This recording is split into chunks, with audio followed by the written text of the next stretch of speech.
Throughout U.S. history, the United States has always tried to remain neutral. This has been true since Washington's farewell address in the 1790s, and it's true right up to and including World War II. It's not until after World War II that the United States takes a bigger role in the global scene. Throughout the 1920s and 30s, there was a big problem with the rise of fascists, and the big reason for that was bitter feelings after World War I and the Treaty of Versailles negotiations in particular. After World War I, the U.S. returns to a policy of isolationism and neutrality. This really explains the U.S. Senate rejecting the Treaty of Versailles, particularly the League of Nations. To them, the League of Nations sounded like an alliance system, and alliances are exactly what had caused World War I, so the United States Senate wanted to avoid the United States being dragged into future conflicts, which is their big reason for resisting both Versailles and the League of Nations. However, at the same time, the bitter feelings left over from World War I lead to the rise of Hitler in Germany. Mussolini is at the same time coming to power in Italy, and Japan is beginning to expand its influence in the Pacific. And this is all going on throughout the 1920s and 30s, while the United States is really just remaining isolationist and minding its own business. Some say that's the way to go. Others say that had the United States taken notice sooner, World War II might not have been as bad as it was.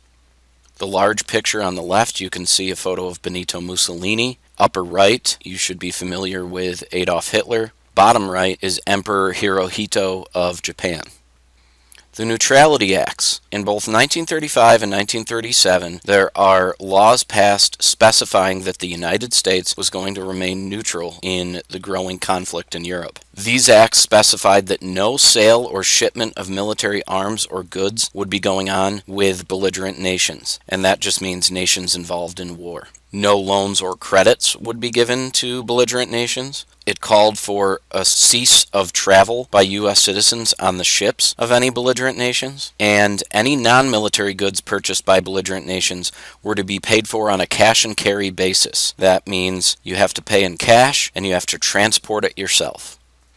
The Spanish Civil War throughout the late 1930s. Francisco Franco, also a fascist, tries to overthrow the democratically elected government of Spain beginning in 1936. Franco and his followers are receiving aid from Hitler's Germany and Mussolini's Italy because he is a fellow fascist. Defenders of the Spanish government that had been democratically elected received aid from the Soviet Union because they were mainly socialists. The US, Britain, and France refused to get involved because they didn't like fascism or socialism. Spanish does fall to Franco's fascist government in 1939, and although Spain remained neutral during World War II, they were major sympathizers with the Axis powers. There's actually a good story of a secret mission during World War II called Operation Mincemeat. There's a good book written about it. There's an old Hollywood movie called The Man Who Never Was that is about Operation Mincemeat. And the story goes that because of Spain's loyalty to Nazi Germany, information about an Allied invasion of Europe was dropped with a body off the coast of Spain, knowing that when the Spanish found it, it would be turned over to the Nazis. Now, the information contained on the body claimed that the Allies were going to invade Greece, and the Nazis definitely took the bait because they sent a ton of resources into Greece to try to thwart an Allied invasion. What ended up happening is that the Allies invade Sicily and all of the boot of Italy, and the Nazis weren't really prepared for it due to the fact that they had taken the bait of Operation Mincemeat and reinforced Greece rather than Italy. So Spain does kind of come into play during the war, and due to Operation Mincemeat, it actually works in the Allies' favor. Here's a photo of Hitler meeting with and shaking the hands of Francisco Franco in Spain.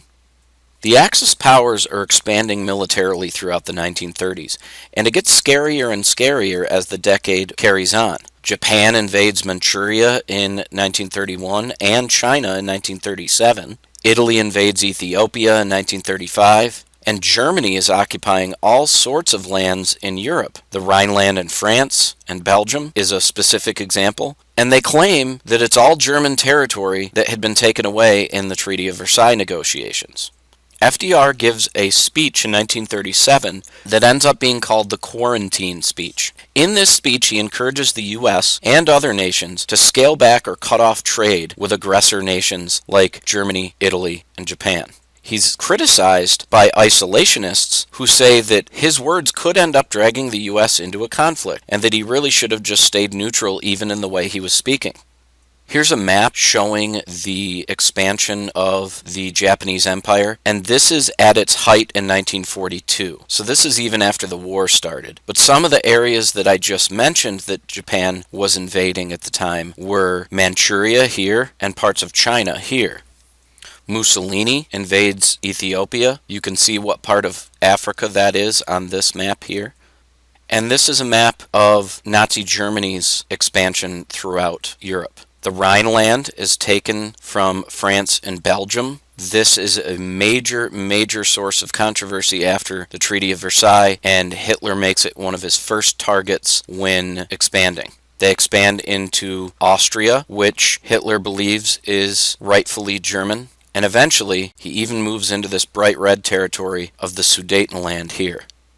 At the Munich Conference in 1938, British Prime Minister Neville Chamberlain actually gives in to Hitler to try to avoid war. Hitler had annexed the Sudetenland that I just showed on the map before, which was even more territory in Czechoslovakia than he had already taken over. To avoid armed conflict, Chamberlain reaches the agreement as long as Germany promises to stop their expansionist policies there. Only a few months after the Munich Conference, however, German troops occupied the rest of Czechoslovakia and even threatened to invade Poland. This shows that, in this instance, appeasement had been a major failure. Here is Prime Minister Neville Chamberlain meeting and shaking the hands of Hitler and returning here to Britain proudly with Hitler's signature on the Munich Agreement. He believed he had avoided war at this point. He was immediately drummed out of office after the invasion of Poland comes about, and Winston Churchill comes to power as Prime Minister. And the reason he is chosen is because he was one of the few people in the British government warning about the dangers of Hitler throughout the 1930s. He was a member of the House of Commons, and he would regularly give speeches on the floor of the House of Commons talking about how dangerous Hitler's Germany was. So when that proved to be true, he was the logical replacement for Neville Chamberlain as British Prime Minister. So Germany does invade Poland in 1939.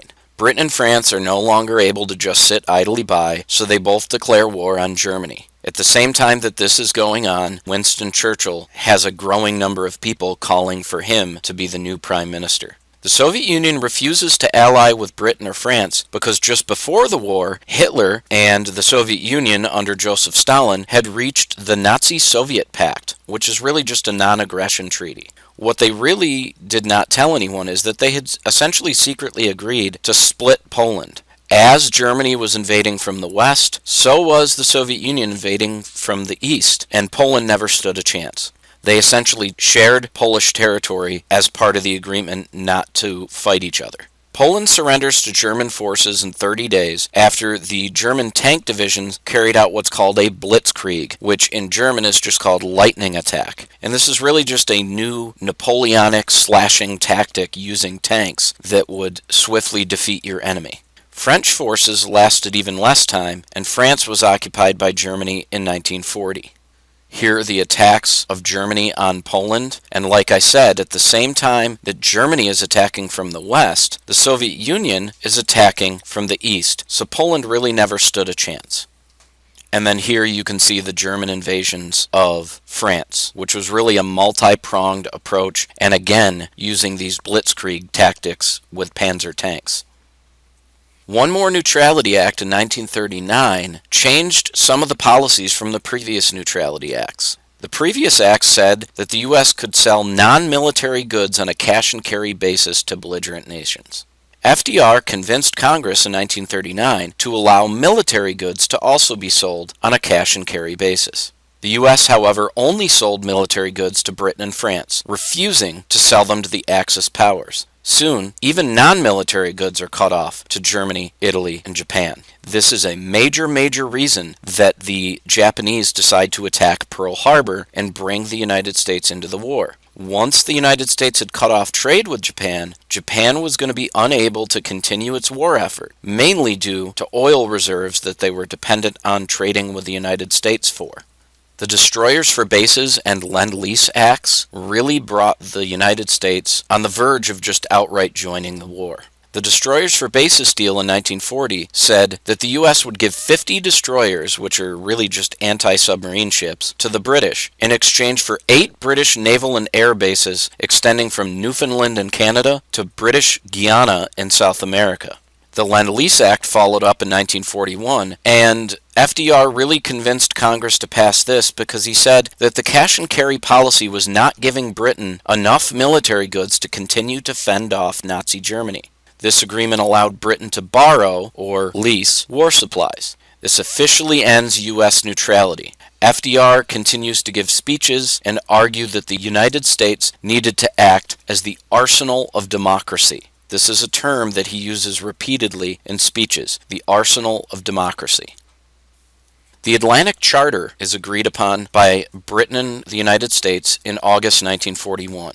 A battleship anchored off the coast of Canada served as the meeting place for FDR and British Prime Minister Winston Churchill. At the meeting, the two leaders agreed to the war goals, and this is what comes to be known as the Atlantic Charter. All nations deserve the right to self-determination, and this just means that the people of any nation really deserve a democratically elected government. U.S. and Britain would not gain any territory from the war. Aggressor nations must be disarmed, and there must be a permanent system of general security in the future. This ends up becoming NATO and the UN. They still exist today. We'll talk much more about that in our next unit of study after covering World War II. Here's a photo of FDR and Winston Churchill meeting to agree upon the Atlantic Charter. This is the end of the presentation. Please make sure that you go back and take the online quiz associated with these notes. Use your notes. If you use your notes, there's really no reason why you can't get a perfect score. Thank you. See you in class.